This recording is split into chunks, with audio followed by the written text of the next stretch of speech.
Alam naman natin mga kotsero, kaya kasama sa title natin baka sumuko si Sara Duterte. Kasi mga kotsero, si Sara, bahaw nakalimutan niya. Tumulak siya papunta ng The Hague. Wala pong jurisdiction ng Pilipinas sa Hague, sa Netherlands. Wala akong jurisdiction ng Pilipinas doon. Bahaw nakalimutan niya. Siya ay secondary respondent.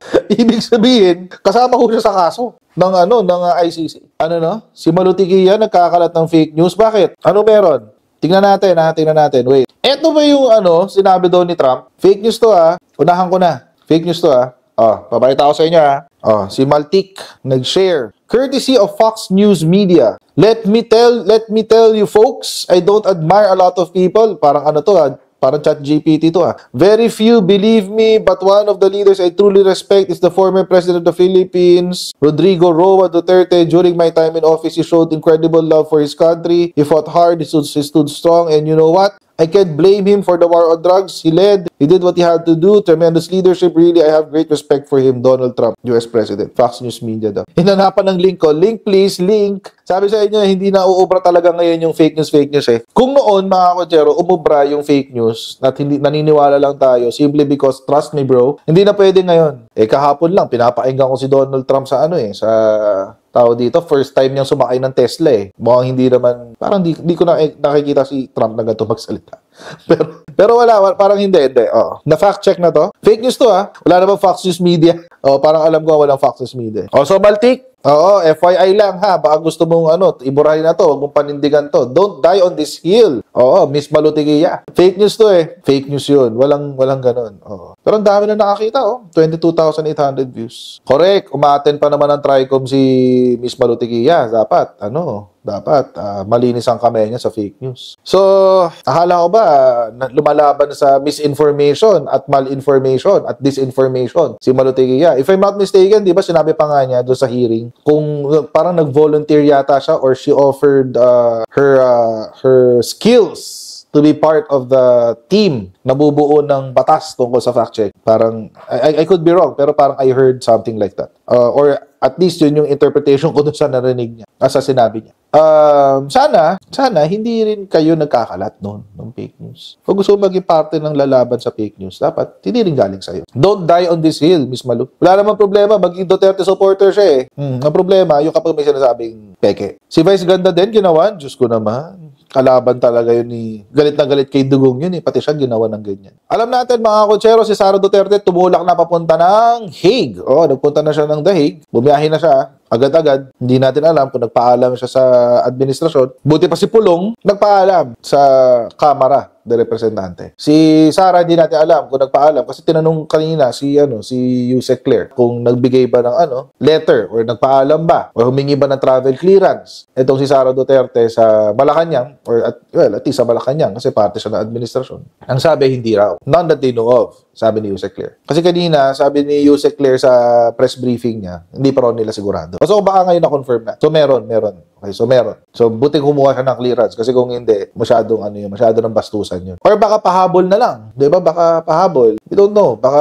on the flight na, on the way, saka pinadala yung clearance, so wala nang magawa yung administrasyon kung hindi gano'n na lang gawin. Alam naman natin, mga kotsero, kaya kasama sa title natin baka sumuko si Sara Duterte. Kasi mga kotsero, si Sara, bahaw nakalimutan niya. Tumulak siya papunta ng The Hague. Wala pong jurisdiction ng Pilipinas sa Hague, sa Netherlands. Wala akong jurisdiction ng Pilipinas doon. Bahaw nakalimutan niya. Siya ay secondary respondent. Ibig sabihin, kasama ko siya sa kaso ng ICC. Tapos, hindi ho ito, mga kotsero, hindi ho kasama sa kaso dapat yung kay Sara Duterte. Kasi ang kinasuhan lang naman si Rodrigo Duterte. Ang kinasuhan lang si Rodrigo Duterte, pero si ICC found probable cause na si Sara Duterte ay gawing secondary respondent. Bakit? Kasi mga kotsero, hindi tumigil yung tukhang sa Davao nung si Sara Duterte ang mayor. According to the testimony of Las Cañas, allegedly, isa sa mga miyembro ng Davao Death Squad, ipinagpatuloy daw ni Sara Duterte yung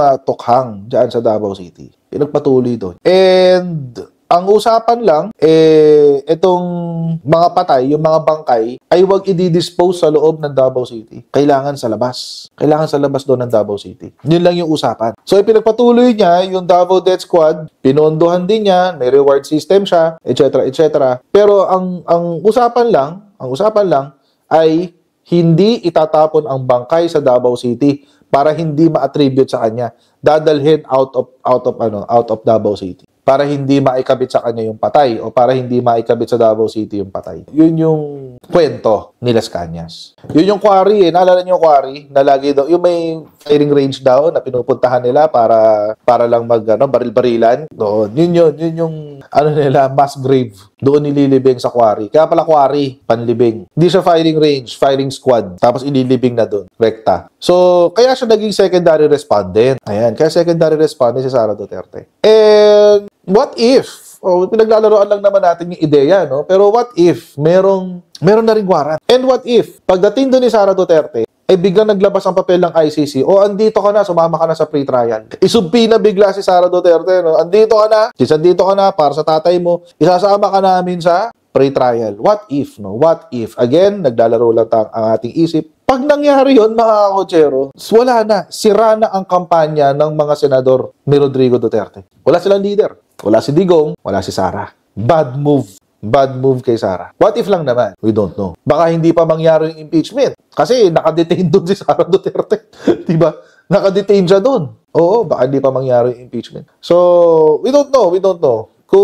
Kung may ganun man. Kasi nga, secondary respondent siya. Again, hindi ko sinasabing meron, ha? Pero if ever mangyari yun, the implications will be big. Kasi sino mamumuno para sa PDP? Si Pulong? Si Baste? Kakargahin nilang dalawa? Hindi nila kaya, guys. But, siguro, if they man up and they, take the mantle, baka nga kaya nila. But as sa ngayon, umpisa pa lang, parang hindi nila kaya. Also, si Bato de la Rosa, nagparamdam na, guys. Bato de la Rosa says he's ready to join Duterte. Ayan na nga ba. Senator Ronald Bato de la Rosa on Thursday said he was prepared to join former President Rodrigo Duterte, who was arrested on Tuesday morning on a warrant from the International Criminal Court in connection with the killings under the Duterte administration. De la Rosa issued a statement even as the Supreme Court said that there was no temporary restraining order immediately issued after he and Duterte filed a petition asking the SC to prohibit government agencies from cooperating with the ICC. Take note, mga kotsero, kahapon may fake news si Lambino. Imagine, nag-fake news si Attorney Lambino, abogado ni Digong yun tsaka tumatakbong senador kasama sa PDP. Nag-fake news siya kahapon. Ang sabi niya, may lumabas na raw na TRO. Di ba? Naka-video pa yun May lumabas na raw na TRO. Sabi ni Lambino. Tapos, naglabas ng balita kagabi, binasa ko yung statement ng Supreme Court. Ang sabi ng Supreme Court, ni-raffle pa lang yung kaso. At sana, lumabas din yung warrant ni Sara habang nandun siya. Para wala nang uwian. Di ba siya? Secondary respondent siya dun sa kaso ng tatay niya. So sana lumabas yung warrant of arrest ni Sara Duterte sa Hague para hindi na siya umuwi. Doon na lang siya.